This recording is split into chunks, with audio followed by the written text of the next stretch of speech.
Hello दोस्तों, स्वागत है आपको अपने यूट्यूब चैनल इन कॉन्सेप्ट में। तो देखिए दोस्त, इधर क्लास हम लोग रेगुलर नहीं ले पा रहे हैं क्योंकि अभी हम टाइम सही से मैनेज नहीं कर पा रहे हैं दोस्त। जैसे हमको टाइम मिलने लगेगा जैसे हमें आप लोग के लिए रेगुलर क्लास लाएंगे। तो आइए, आज भी हम लोग सिविक्स का सेट नंबर तीसरा होगा। इसमें भी हम लोग 40 क्वेश्चन देखेंगे। अगर आपको ट्यूशन में पढ़ाई हो गया होगा तो देखिए 10-15 मिनट में आप 40 क्वेश्चन देख लीजिएगा। सबसे पहला कि बिहार में नगर निगम में वार्डों की न्यूनतम संख्या बताइए। बिहार में नगर निगम में कितना वार्ड होता है दोस्त? तो देखिए, यहाँ न्यूनतम के बात बोलता है। कभी कभी आपसे अधिकतम बोलेगा, कभी कभी न्यूनतम बोल देगा। तो न्यूनतम बोलेगा तो न्यूनतम होता है 42 गो, और अधिकतम अधिक से अधिक हो सकता है 75 गो। इससे ज़्यादा नहीं होता है दोस्त, इससे ज़्यादा नहीं हो सकता है नगर निगम में वार्डों की संख्या। और न्यूनतम होता है 42 गो, इससे कम भी नहीं हो सकता है। तो चलिए, पहला कैंसर क्या हो जाएगा? पहला कैंसर हो गया डी। आइए अब हम लोग देखेंगे दूसरा क्वेश्चन। दूसरा क्वेश्चन है कि ग्राम पंचायत का सचिव कौन होता है? आपको बताना है जी। ग्राम पंचायत के सचिव कौन होते हैं? तो उप मुखिया नहीं, उप मुखिया नहीं होंगे, सरपंच भी नहीं होंगे। ग्राम पंचायत है तो पंचायत सचिव होंगे। कौन होंगे दोस्त? पंचायत सचिव होंगे। आइए क्वेश्चन नंबर हम लोग देखेंगे तीसरा। बिहार में कितनी आबादी पर पंचायत समिति के एक सदस्य को चुने जाने का प्रावधान है? बिहार में कितनी आबादी पर पंचायत समिति? 4000 पे तो नहीं होता है, 6000 पे भी नहीं। कितना पे होता है? 5000 पे होता है। कितना पे होगा दोस्त? तो 5000 पे होगा। और ये क्वेश्चन नंबर 4 है कि भारत में संघ एवं राज्यों के बीच अधिकारों का विभाजन कितनी सूचियों में हुआ है? संघीय सूची, राज्य सूची, संघ सूची, राज्य सूची, समवर्ती सूची। देखिए ऑप्शन जो बी वाला है वो आपका करेक्ट आंसर होगा। संघ सूची भी होगा और राज्य सूची भी होगा, समवर्ती सूची भी होगा। आइए क्वेश्चन नंबर 5 है कि निम्नलिखित में कौन सा कारक ग्राम कचहरी का अंग नहीं है? ग्राम कचहरी का कौन सा अंग नहीं है दोस्त? तो देखिए, न्याय मित्र है, सरपंच भी है, न्याय सचिव भी है, लेकिन जो मुखिया है ग्राम कचहरी का भाग अंग नहीं है। आइए क्वेश्चन नंबर 6 है कि भारतीय संविधान में अधिकारों की सूचियां हैं। तो बताना है आपको कितना अधिकारों की सूचियां हैं। तो 3 अधिकारों की सूचियां हैं। इनमें से कौन केंद्र शासित प्रदेश नहीं है? देखिए, दिल्ली केंद्र शासित प्रदेश है, पुडुचेरी भी है, लक्षद्वीप भी है। केंद्र शासित प्रदेश की संख्या कितना है? तो 8 गो हमारे देश में केंद्र शासित प्रदेश है। मिजोरम है जो केंद्र शासित प्रदेश नहीं होगा। तो आंसर क्या हो जाएगा? ए हो जाएगा। संघीय व्यवस्था में सरकार होती है। तो बताइए, संघीय व्यवस्था में सरकार एकल नहीं, संघीय व्यवस्था में होती है दोहरी। संघीय व्यवस्था में कैसा सरकार होती है? दोहरी।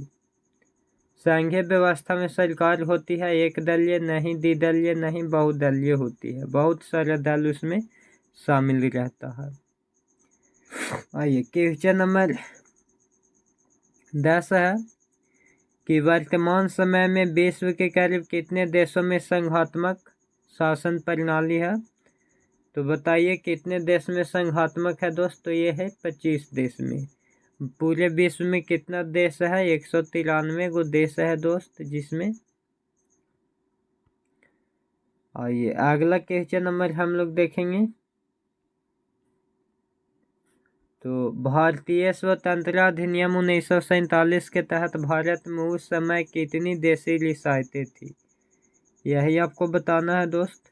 540 नहीं, 563। कितना? 563। आइए अगला क्वेश्चन है कि भारतीय संसद ने किस संविधान संशोधन को 1992 ईस्वी में पारित कर नगरीय स्वशासन व्यवस्था को संवैधानिक मान्यता प्रदान की। तो ये 74वां संविधान संशोधन केमा हुआ था दोस्त? 74वां। आइए अगला क्वेश्चन देखते हैं। तो अगला क्वेश्चन है कि पंचायती राज प्रणाली की विविधता शुरुआत बलवंत राय मेहता समिति के अनुशंसा पर 2 अक्टूबर 1959 को राजस्थान के किस जिले में हुआ था? तो राजस्थान के नागौर जिला में। कौन सा जिला था दोस्त? तो नागौर जिला था। भारतीय शासन प्रणाली है, तो बताइए भारतीय शासन प्रणाली संघात्मक है। आइए अगला क्वेश्चन है कि नगर निगम में निर्वाचित प्रधान को कहा जाता है? तो इसको बोला जाता है महापौर। निम्नांकित किन स्थानों शासन की सबसे धरातलीय संस्था कौन सी है? तो ये हो जाएंगे ग्राम पंचायत। ग्रामीण क्षेत्र से शहरी क्षेत्र में परिवर्तित होने वाले स्थानों में स्थापित होती है। ये हो जाएंगे नगर पंचायत।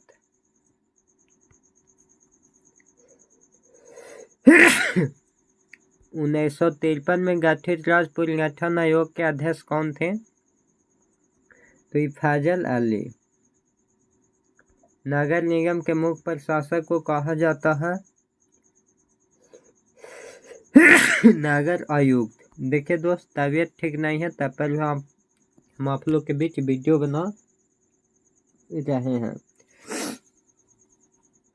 न्याय मित्र निम्नलिखित में किस संस्था का सेवक है? तो ये होता है ग्राम कचहरी का। पंचायत समिति का कार्यपालक पदाधिकारी कौन होता है? तो प्रखंड विकास पदाधिकारी। बिहार की पंचायती राज संस्थाएं हैं, तो ये हो जाएंगे त्रिस्तरीय। निम्न में कौन सा पंचायती राज की त्रिस्तरीय संरचना का भाग नहीं है? राज्य परिषद भाग नहीं होता है। किसी राज्य के नाम एवं सीमा में परिवर्तन करने का अधिकार किसके पास है? तो इस संसद के पास है। भारतीय संविधान का 73वां निम्नलिखित में किस विकल्प से संबंधित है? तो ये जो 73वां था पंचायती राज से। बिहार पंचायत राज अधिनियम 2001 के अनुसार ग्राम पंचायत की स्थापना के लिए न्यूनतम जनसंख्या निर्धारित की गई है, तो बताना है 7000। संघात्मक शासन व्यवस्था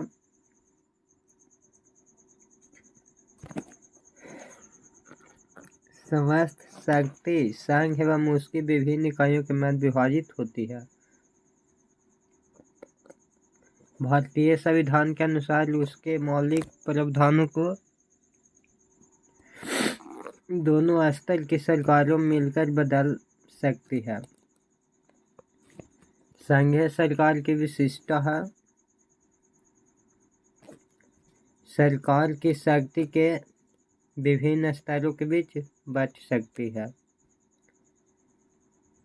संघीय सरकार की एक अनोखी विशेषता है कि निर्वाचित पदाधिकारी सत्ता के शीर्ष पर होते हैं।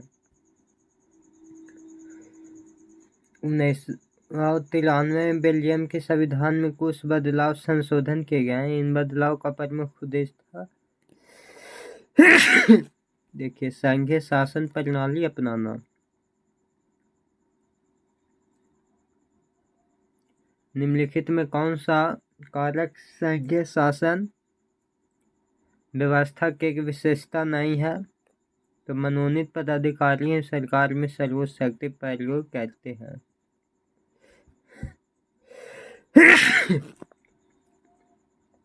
इनमें कौन सा कथन सही है?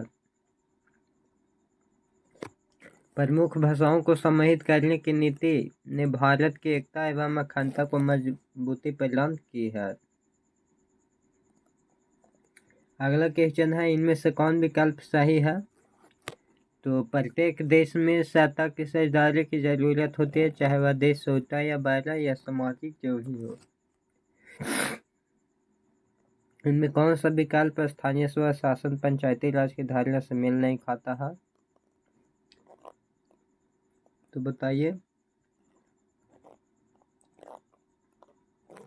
35 के सी वाला सही होगा। सूचना अधिकार 2005 में राजस्थान में। लोकतंत्र का प्राण माना जाता है राजनीतिक दल को। भारत में राष्ट्रीय आपातकाल की घोषणा किसको नहीं याद होगा? 1975 में इंदिरा गांधी प्रधानमंत्री। भारतीय जनता पार्टी के प्रथम अध्यक्ष अटल बिहारी वाजपेयी 1980 में स्थापना हुआ था। संपूर्ण क्रांति के नारा जयप्रकाश नारायण ने दिए थे। अगर वीडियो बेहतर लगा होगा तो लाइक शेयर और सब्सक्राइब जरूर कीजिए।